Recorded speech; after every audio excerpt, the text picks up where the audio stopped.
ನ್ಯಾಯಾಲಯದ ಆವರಣದಲ್ಲಿ ವಿಶ್ವ ಪರಿಸರ ದಿನಾಚರಣೆ ಅಂಗವಾಗಿ ಹಿರಿಯ ಸಿವಿಲ್ ನ್ಯಾಯಾಧೀಶ ಮೊಹಮ್ಮದ್ ರೋಷನ್ ಶಾ ಅವರು ಗಿಡ ನೆಡುವ ಮೂಲಕ ಕಾರ್ಯಕ್ರಮಕ್ಕೆ ಚಾಲನೆ ನೀಡಿ ಮಾತನಾಡಿ, ಪ್ರಕೃತಿಯ ಉಳಿವಿಗೆ ಪ್ರತಿ ವ್ಯಕ್ತಿಯೂ ತಮ್ಮ ನಿತ್ಯ ಜೀವನದಲ್ಲಿ ಕಾಣಿಕೆ ನೀಡಬೇಕು.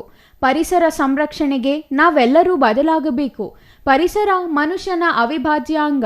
ಪರಿಸರವಿಲ್ಲದೆ ನಾವು ಬದುಕಲು ಸಾಧ್ಯವಿಲ್ಲ. ಹೀಗಾಗಿ ಪರಿಸರ ರಕ್ಷಣೆ ಮಾಡುವುದು ನಮ್ಮೆಲ್ಲರ ಆದ್ಯ ಕರ್ತವ್ಯವಾಗಬೇಕೆಂದರು. ಅವ್ರ ಕಾಲದಲ್ಲಿ ಆ ಥರ ಸೆಕೆಗಳೇ ನೋಡಿರಲಿಲ್ಲ. ಆ ಥರ ಸೆಕೆ, ಆ ಥರ ಮಳೆಗಳನ್ನ ನಾವು ನೋಡ್ತೇವೆ. ಕಾರಣ ಏನು? ಇವತ್ತು ಗ್ಲೋಬಲ್ ವಾರ್ಮಿಂಗ್ ಅಂದರೆ ಪರಿಸರನ ನಾವು ಅಷ್ಟು ದುರುಪಯೋಗ ಪಡಿಸ್ಕೊತಾ ಇದ್ದೀವಿ. ಅದು ನಮ್ಮ ಉಪಯೋಗಕ್ಕಿಂತ ಅವಶ್ಯಕತೆಯಿಂದ ಹೆಚ್ಚಿಗೆ ಬಳಕೆ ಮಾಡ್ತಾ ಇದ್ದೀವಿ. ಅದು ಮಣ್ಣಾಗಿರ್ಬೋದು, ಮರ ಗಿಡಗಳಾಗಿರ್ಬೋದು, ಕಲ್ಲಾಗಿರ್ಬೋದು, ನೀರಾಗಿರ್ಬೋದು, ಗಾಳಿ ಆಗಿರ್ಬೋದು, ಎಲ್ಲನೂ ಕೂಡ ಅದು ಮಿತಿ ಮೀರಿ ನಾವು ಮನುಷ್ಯರು ಬಳಸ್ತಾ ಇದ್ದೀವಿ. ಈ ಭೂಮಿ ಮೇಲೆ ಕೇವಲ ಮನುಷ್ಯರು ಮಾತ್ರ ಜೀವಿಗಳಲ್ಲ, ಬೇರೆ ಪ್ರಾಣಿ ಪಕ್ಷಿ ಎಲ್ಲ ಕೂಡ ಬದುಕ್ತಾ ಇದೆ. ಎಲ್ಲದಕ್ಕೂ ನಮಗೆಷ್ಟು ಅಧಿಕಾರ ಹಕ್ಕಿದೆ ಪರಿಸರದಲ್ಲಿ, ಅಷ್ಟೇ ಅಧಿಕಾರ ಇದೆ, ಅಷ್ಟೇ ಹಕ್ಕಿದೆ.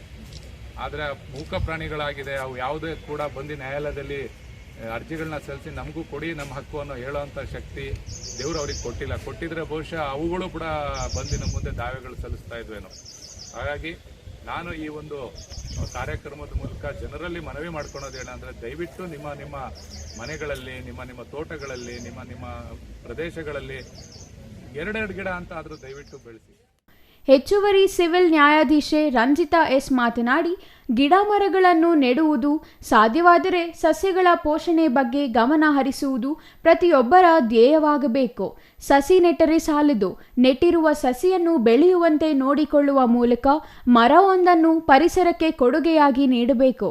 ವಸತಿ ಪ್ರದೇಶದ ವಿಸ್ತಾರ ಹೆಚ್ಚುತ್ತಿರುವುದರಿಂದ ಮರ ಗಿಡಗಳಿದ್ದ ಜಾಗವನ್ನೆಲ್ಲ ಸಿಮೆಂಟ್ ಕಟ್ಟಡಗಳು ಆಕ್ರಮಿಸಿಕೊಳ್ಳುತ್ತಿವೆ.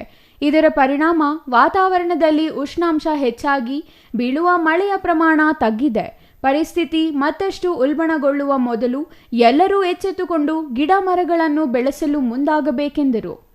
ನ್ಯಾಯಾಲಯದಿಂದ ವಕೀಲರೊಂದಿಗೆ ಜಾಥಾ ನಡೆಸಿ ಅಂಗಡಿಗಳ ಬಳಿ ತೆರಳಿ ನ್ಯಾಯಾಧೀಶರು ಅಂಗಡಿ ಮಾಲೀಕರಿಗೆ ಪ್ಲಾಸ್ಟಿಕ್ ಬಳಕೆ ಪರಿಸರ ಹಾಗೂ ಮಾನವ ಆರೋಗ್ಯಕ್ಕೆ ಅಪಾಯಕಾರಿಯಾಗಿದ್ದು, ಆಹಾರದ ಮೂಲಕ ನಮ್ಮ ದೇಹದಲ್ಲಿ ಪ್ರವೇಶಿಸುತ್ತಿದೆ.